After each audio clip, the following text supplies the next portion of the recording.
Tony, you really did a fantastic job setting the basic premise of the Boy Scouts, which are to find young people and advance them to a pathway in which they can be a better citizen, a better spouse, a better community member, a better father, a better mother these days with the new Scouts that are coming in.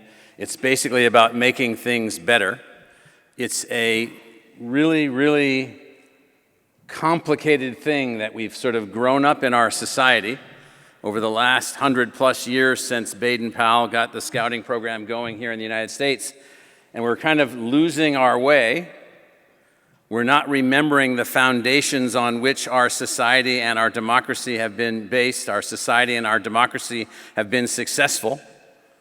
Scouting, as was hinted at, and if you're aware of what's going on, has had rocky roads the last few years. It's not as popular as it once was. It's been under legal attack. It's been under, I don't know what to call the other kind of attacks that it's under, but other kinds of attacks along the way. And it's really tremendously unfortunate. Tremendously unfortunate. People do not understand what it means to raise youth now. It's not that you abandon all of the things that Tony talked about in terms of leadership and outdoor skills and teamwork and problem solving and all the things that the Boy Scouts bring to bear.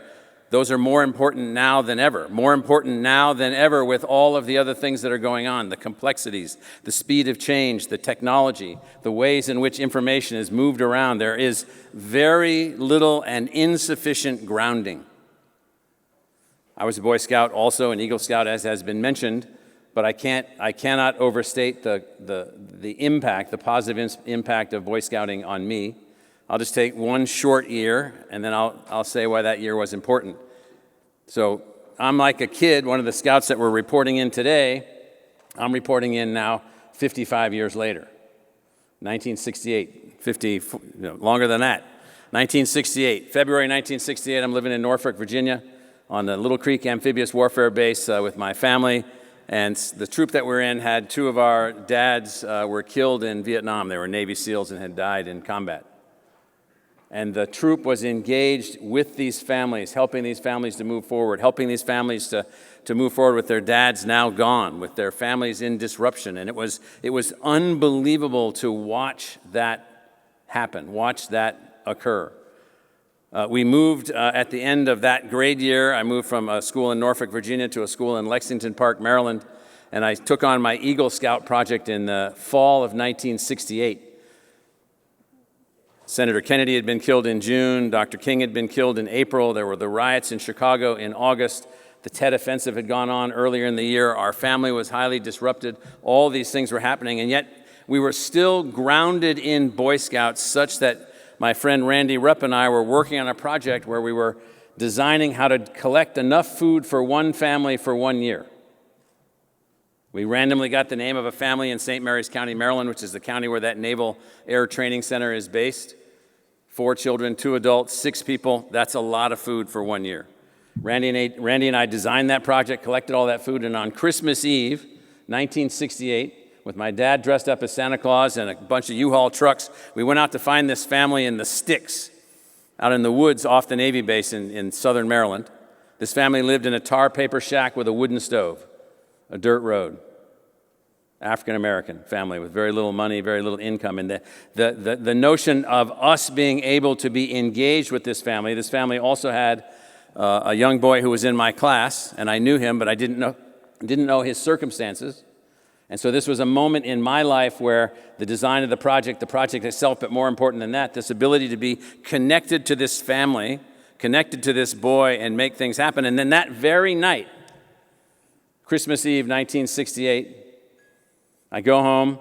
My dad was an enlisted guy in the Navy. Somehow he'd borrowed some money. He was in Hock for a color television, which we couldn't afford, but nonetheless we had one because he wanted us to see the first people bringing back pictures from the first orbiting of the moon by Apollo 8, which was that date, December 24th, 1968. And all these things were going on. All these things were going on at the same time while the country was at war, the political strife, the social strifes, all the things that were happening, the progress of the country, the space mission, the moon mission, and the grounding in all of this was the Boy Scouts. I finished my project. I became an Eagle Scout. President Nixon signed my badge. That's how old I am. And I was very proud to get President Nixon's signature on my form that came with my badge. And so the point about all of this is that in spite of all of that, imagine all the things that are going on. It's more complicated than now. It's more complicated than now. There were riots, social riots, anti-war riots, racial riots, people being killed, people being shot.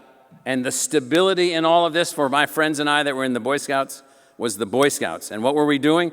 We were taking astronomy merit badge, and we were doing our service project, and we were learning how to camp, and we were going to leadership training schools, and we were figuring out how to do service projects and be committed to families. And so the notion is that for all the people that are out there that think that somehow you just give up, you're like, oh, well, the Boy Scouts, that's a thing of the past. Are you kidding me? I know the Boy Scouts are becoming the Scouts, and there's going to be young men and young women in there, but let's just take a look at what's happening with men right now. So men, 20% of all men are dead by the age of 50, more than half by means not necessary today. Men have a declining lifespan in the United States. Men have a declining educational attainment rate in the United States. Men have views of the future which are not constructive to the success of our country in very large numbers. Where's the Boy Scouts? Why aren't there millions of young children, young boys and girls now, but young boys in the Boy Scouts? Well, because somebody's mad at them for this, or someone's mad at them for that, or because they said this or they said that. Like, literally, are you kidding me?